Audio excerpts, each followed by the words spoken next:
Moments ago, Israel launched Operation Rising Lion, a targeted military operation to roll back the Iranian threat to Israel's very survival.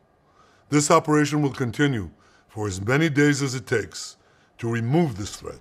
Not only hitting the country's nuclear program and their ballistic missile supply, but also targeting individual leadership, including the head of the IRGC, Hossein Salami. This is the top military general in all of Iran, and according to Iranian state media, he is dead. There is currently a state of emergency declared across the entirety of Israel as this country braces for an expected Iranian response. I spoke tonight with an Israeli source who discussed what took place earlier in the evening.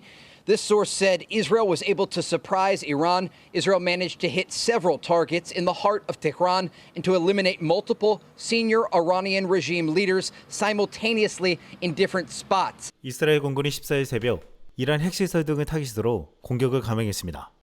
새벽 3시 이스라엘 국방부 장관은 이란에 대한 선제 공격을 발표하고 전투기 수십 대를 동원해 이란의 핵시설 등을 공격하고 고위급 지휘관과 핵과학자 등의 거주지를 정밀 타격했습니다. 이란 혁명수비대 국영 언론사 타스님은 이란 최정예 부대인 혁명수비대의 호세인 살레미 총사령관이 사망했다고 확인했습니다. 이외에도 이란군 전략사령부 사령관 골라마리 라시드 장군, 핵과학자 아바시 다바니, 모하마드 테헤란치 등이 목숨을 잃었다고 보도되었습니다. 이란 국영 매체는 이스라엘 공격에 핵과학자가 최소 6명이 사망했다고 보도했습니다. 이란 한 장군의 저택이 폭격당한 사진이 공개되었는데 말 그대로 정밀 타격이었습니다. 그런데 이스라엘의 공격 후 전 세계 주요 언론들은 왜 이란이 바로 반격하지 않는지에 대해 의구심을 가졌습니다. 그런데 얼마 안 돼 이란군도 전열을 가다듬고 반격에 나섰습니다. 중동 저항의 축 무장 세력을 이끄는 시아파 이스라엘 맹주 이란은 나탄제 시설이 뚫린 것은 물론 군부의 투톱마저 모두 사망했다는 치욕을 씻어내겠다고 했습니다. 이란군은 3일 오후 2시경 이스라엘을 향해 드론을 발사했습니다. 미국 포스트노스는 13일 이란의 보복을 속보로 보도했습니다. Jonathan, good evening. I do want to start with some breaking news. Israel's top military spokesperson just announced that Iran has launched 100 drones at Israel. It will take them a couple of hours to get here, and likely, as we have seen in the past, they could be coupled with some sort of missile fire.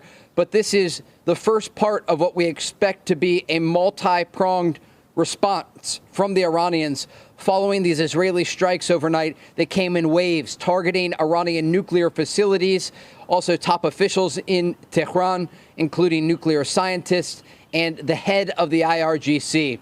As we move forward here, we should look at the special instructions that have been given to Israeli civilians. Israel's Home Front Command, the arm of the military responsible for communicating with the civilian population, has told people to stay close to bomb shelters. Israel's prime minister says the instructions may last for longer than in previous times during the more than 600-day war that Israel has been facing. And as we try to put this into context, the question now is not only A, how the Iranians are going to respond, but B, if this is going to drag out into a days or even weeks-long event.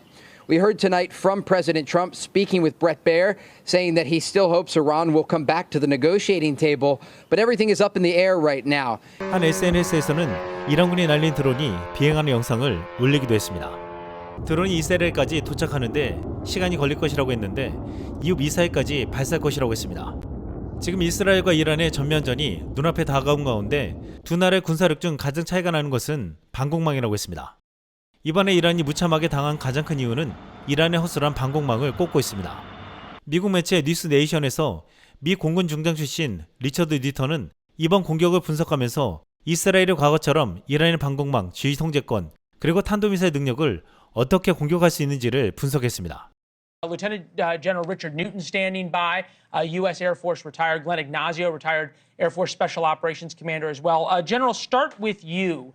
How surprised are you at the Israelis' ability to project force, not once, but multiple times? And what it appears so far is that they have gained air superiority over a country 1,000 miles away.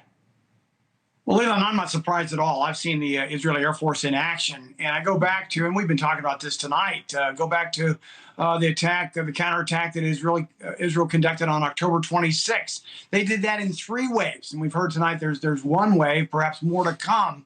But those 3 waves, I think, should have really earmarked what the Israelis are capable of doing and what their playbook would be moving forward from October 26th all the way here until June of 2025. First, go after Iranian air defenses, which they did extraordinarily effectively. Then go after their command and control, take their eyes away from their air defenses as well as the leadership. And then third, then they went after their ballistic missile capabilities. My sources tell me degraded Iran's ballistic missiles back October 26th, almost up to 50%. So this is really out of the Israeli playbook. They've really leaned on their Air Force significantly. I think they'll continue to do so. Frankly, I'm not surprised by this or the capabilities. Well, not only lean on their Air Force, but also lean on their intelligence assets. I mean, the idea of being able to target where these generals were sleeping and where these nuclear scientists were sleeping is extraordinary. 트럼프 행정부는 이스라엘의 공습이 미국의 개입 없이 일방적으로 이루어졌다고 밝혔지만 이란 외무부는 미국의 조정과 승인 없이는 공격이 발생할 수 없었다고 주장했습니다.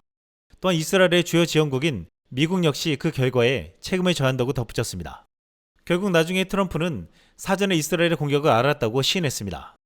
지금 미국에서는 이란이 이스라엘에 반격할지 아니면 미국을 공격할지에 대한 논쟁이 펼쳐지고 있습니다. 마르코 루비오 미국 국무장관은 이번에 이스라엘 작전에 미국은 개입하지 않는다고 밝혔는데 만약에 이란이 미국을 공격한다면 이야기가 달라질 것으로 보고 있습니다. 미국 매체 뉴스네이션은 이란이 미국을 공격할 수도 있다면서 전문가들을 모아서 이에 대해 토론했습니다. Breaking news coverage as we look at Jerusalem, Israel, now in the target of the Iranian response that will certainly be coming. 5:37 in the morning in Jerusalem. The Iranians have promised a devastating strike, counterstrike on Israel after an overnight bombing campaign by Israel that they promised to continue for multiple days to take out Iran's nuclear program. The Israelis have already succeeded in eliminating much of Iran's command and control.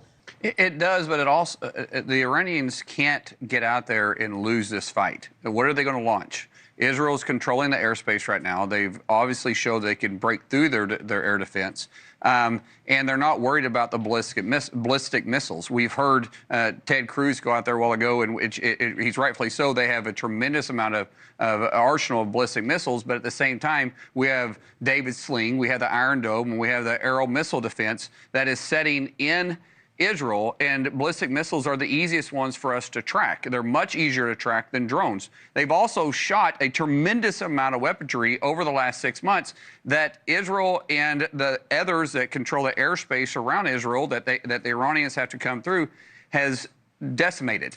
Well, my question is, we said we weren't part of the strike. Are we going to be part of the defense when Iran does launch? Because we have been previously. When the exchange happened last year, when Iran launched all of the drones and missiles and everything that they had, we shot a lot of those down. All right, there were U.S. fighter planes shooting them down. Our air defense stuff took them out. I'm assuming that we would not deny Israel that protection if Iran retaliates. It would surprise me if we don't, but that's going to be a big question when this actually does come, and it's going to come. So I would answer that as I believe we will, because the amount of troops they got to fly over to get from Iran to Israel. Of American troops, yes, we have assets between those two locations, and we also have friends in those locations. I believe we will be forced to because we control a lot of the airspace. We control a lot of the airspace too. 이스라엘 정부는 공격 직후 영공을 폐쇄하며 이란의 보복에 대비하고 나섰습니다. 이란이 날린 100대 드론을 모두 격추시키며 이후 날라올 미사일도 다 막을 수 있다고 했습니다. 미국도 만약 이란이 공격한다면 이에 응수할 것으로 전망하고 있는데 인근 카타르에 있는 미 공군 최대 해외기지에 F-22, F-35, F-15 조기 경보기 등이 배치되어 있고 UAE에도 공군기지가 있으며 바레인에는 미 해군 제5함대가 있습니다. 또한 현재 2대 항공모함 칼빈슨함과 투르먼함이 중동 지역에 배치되어 있습니다. 하지만 만약 미국이 이스라엘과 함께 이란을 공격한다면 주변의 이슬람 국가들까지 가담할 수 있다며 전쟁이 커질 수 있다고 우려하고 있습니다. 지금 중동은 전면전 위기에 놓여져 있습니다. 이상 쏠망이었습니다.